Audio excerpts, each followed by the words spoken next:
Secular citizens alliance के अध्यक्ष श्रीकांत स्वामी ने मांग की है कि सरकार सैयद मंसूर कादरी को कर्नाटक राज्य हज समिति का अध्यक्ष नियुक्त करे, जो अंजुमन खादिमुल हुज्जाज संगठन के माध्यम से 26 वर्षों से लगातार समाज की सेवा कर रहे हैं। रविवार को शहर के जिला प्रेस हाउस में सेक्युलर सिटीजन यूनियन द्वारा बुलाई गई प्रेस वार्ता को संबोधित करते हुए उन्होंने कहा कि 1999 में एनजीओ शुरू करने वाले मंसूर कादरी पिछले 26 वर्षों से लगातार विभिन्न जिलों में जाकर हज यात्रियों को प्रशिक्षित कर रहे हैं। निःशुल्क आवेदन भरना और आवेदन बेंगलुरु में जमा करना सभी कार्य अंजुमन द्वारा किए जाते हैं। वह स्वयं एक इंजीनियर है तथा 2 बार नगर परिषद के सदस्य रह चुके हैं। उन्होंने समाज में शांति स्थापित करने के लिए कड़ी मेहनत की है। इसलिए मुख्यमंत्री सिद्धरामैया, डीसीएम डीके शिव कुमार, हज मंत्री रहीम खान और जिला प्रभारी मंत्री ईश्वर खंडे से आग्रह किया गया है कि इस बार कल्याण कर्नाटक को यह अवसर दिया जाए और कादरी को कर्नाटक राज्य हज समिति का अध्यक्ष। इस अवसर पर बोलते हुए सेक्युलर सिटीजन्स के महासचिव असदुद्दीन ने कहा कि सैयद मंसूर कादरी ने अपना जीवन समाज सेवा के लिए समर्पित कर दिया है। यद्यपि हज समिति के पास कोई अनुदान नहीं है, फिर भी वे अपना समय हज यात्रियों को समर्पित करते हैं और बिना किसी पुरस्कार की इच्छा के ईश्वर की सेवा में लगे रहते हैं। कादरी को उनकी सेवाओं और अनुभव के लिए मान्यता दी जानी चाहिए और उन्हें इस हज समिति का अध्यक्ष नियुक्त किया जाना चाहिए। इस अवसर पर बोलते हुए संघ के उपाध्यक्ष मुफ्ती अब्दुल गफ्फार, सचिव सैयद सरफराज हाशमी, मौलाना अतीक रहमान, मौलाना मुनीस किरमानी आदि मौजूद रहे। विशेष संवाददाता की रिपोर्ट। ऐसे अन्य जानकारी के लिए केपी न्यूज 24/7 को लाइक, शेयर, सब्सक्राइब जरूर करें। ಒಂದು ಅಧ್ಯಕ್ಷರು ಮಾಡಬೇಕು, ಅದು 5ನೇ ತಾರೀಕು ನಿಗದಿಪಡಿಸಿದ್ದಾರೆ। ಆದ್ದರಿಂದ ನಮ್ಮ ಬೀದರ್ ಜಿಲ್ಲೆಯಿಂದ ಸೈಯದ್ ಮನ್ಸೂರ್ ಖಾದ್ರಿ, ಸನ್ಮಾನ್ಯ ಶ್ರೀ ಸೈಯದ್ ಮನ್ಸೂರ್ ಖಾದ್ರಿ ಇವರು ಈಗಾಗಲೇ 2 ಸಲ ನಗರಸಭೆ ಸದಸ್ಯರಾಗಿದ್ದರು। ಆಡಳಿತ ಬಗ್ಗೆ ಸಂಪೂರ್ಣ ಜ್ಞಾನ ಇದೆ, ಎಕ್ಸ್ಪೀರಿಯನ್ಸ್ ಇದೆ, ಅನುಭವ ಇದೆ। ಹಾಗೂ 1999ರಿಂದ ಇಲ್ಲಿಯವರೆಗೆ ಒಂದು ಎನ್ಜಿಒವನ್ನು ಸ್ಥಾಪನೆ ಮಾಡಿ ಹಜ್ ಕಮಿಟಿಗೆ, ಹಜ್ ಯಾತ್ರೆಗೆ ಹೋಗುವಂಥ ಯಾತ್ರಾರ್ಥಿಗಳಿಗೆ ಅವರು ತರಬೇತಿ ಕೊಡ್ತಾರೆ। ಯಾಕಂದ್ರೆ ಹಜ್ಗೆ ಮಕ್ಕಕ್ಕೆ ಹೋಗಬೇಕಾಗಿದ್ರೆ ಯಾವ ಅನುಸಾರ ಮಾಡಬೇಕು, ಯಾವ ರೀತಿ ಫಾರ್ಮ್ ತುಂಬಬೇಕು, ಯಾವ ರೀತಿ ಅದರನ್ನು ಮಂಜೂರಿ ತಗೋಬೇಕು, ಇದೆಲ್ಲವನ್ನು ಆ ಹಜ್ ಹೋಗುವಂಥ ಹಾಜಿಗಳಿಗೆ ಇವರು ತರಬೇತಿ ಕೊಡ್ತಾರೆ। ಆ ತರಬೇತಿ ಅಲ್ಲದೆ ಅವರು ಹಜ್ ಯಾತ್ರಾ ಹೋಗುವುದರಿಂದ ಮತ್ತು ವಾಪಸ್ ಬರುವವರೆಗೆ ಸಂಪೂರ್ಣ ಒಂದು ಜ್ಞಾನ ಇವರು ಕೊಡ್ತಾ ಇರ್ತಾರೆ। ಅವರಿಗೆ ಸಂಪೂರ್ಣ ಅನುಭವಗಳನ್ನು ಅವರು ತಿಳಿಸ್ತಾ ಇರ್ತಾರೆ। ಈ ಎಲ್ಲ ಕಾರ್ಯಕ್ರಮ ಇವರು 26 ವರ್ಷದಿಂದ ಮಾಡ್ಕೊಂಡು ಬಂದಿದ್ದಾರೆ।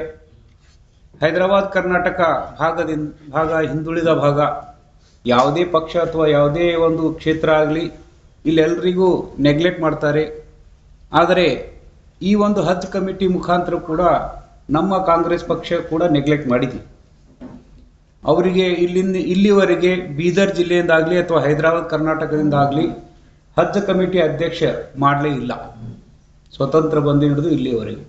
ಹಜ್ ಕಮಿಟಿ ಬಹಳ ಮಂದಿಗೆ ಸ್ವಲ್ಪ ಕನ್ಫ್ಯೂಷನ್ ಇದೆ। ಹಜ್ ಕಮಿಟಿ ಮುಖಾಂತರ ಇವರೆಲ್ಲ ಫೈನಾನ್ಷಿಯಲ್ ಅಸಿಸ್ಟೆನ್ಸ್ ಕೊಡ್ತಾರೆ ಅನ್ನೋ ಸರ್ಕಾರದವರು, ಅದ್ರ ಕಡೆಯಿಂದ ಇವರು ಅಧ್ಯಕ್ಷ ಆಗ್ಬೇಕಂತಾರ ಅಂತ ಅಂಥದ್ದೇನಿಲ್ಲ।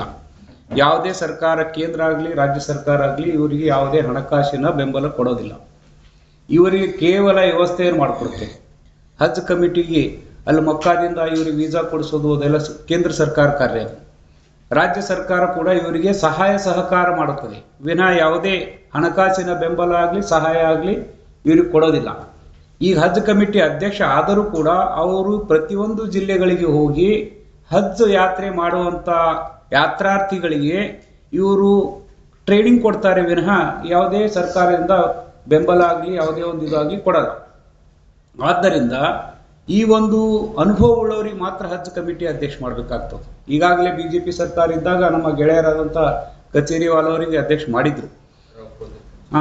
ನಮ್ಮ ಕಾಂಗ್ರೆಸ್ ಸರ್ಕಾರ ಕೂಡ ನಾವು ಅವರಿಗೆ ವಿನಂತಿ ಮಾಡ್ತೀವಿ, ನಮ್ಮ ಬೀದರ್ ಜಿಲ್ಲೆಯ ಒಂದು ಅನುಭವ ವ್ಯಕ್ತಿ, ಆ ಒಂದು ಸಮಾಜದಲ್ಲಿ ಬಹಳಷ್ಟು ವರ್ಷಗಳಿಂದ ದುಡಿತಾ ಇದ್ದಾರೆ, ಅವರು ಇಂಜಿನಿಯರ್ ಕೂಡ ಆಗಿದ್ದವರು।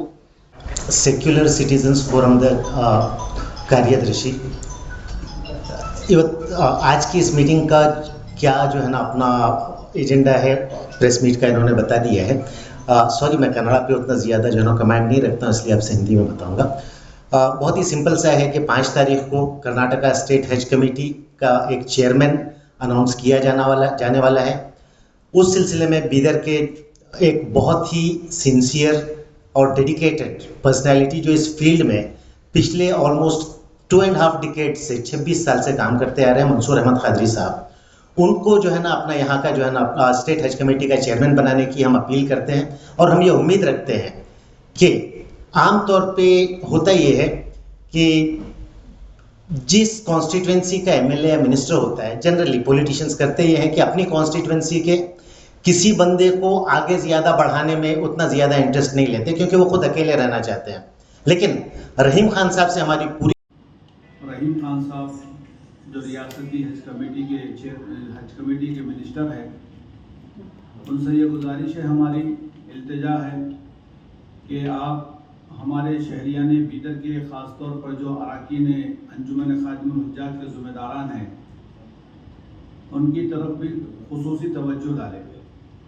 और उसमें ख़ास तौर पर जनाब अलहाज मंसूर अहमद कादरी जो सेक्रेटरी है, जनरल सेक्रेटरी है अंजुमन खादिमुल हुज्जाज के, एक ज़माने से बल्कि कई सालों से हुज्जाज इकराम की खिदमत और उनकी रहबरी और उनकी रहनुमाई जामे मस्जिद में मुख्तलिफ उनकी तरबियती कैंप और उनकी तरबियत अच्छे तरीके से करते हैं। और मुख्तलिफ उलमा इकराम को बुलाकर मुख्तलिफ इलाक़ों से, शहर हैदराबाद से, गुलबर्गे से, ख़ुद बेंगलुरु से कई उलमा इकराम आकर के जो है सारे हुज्जाज इकराम की तरबियत भी करते हैं।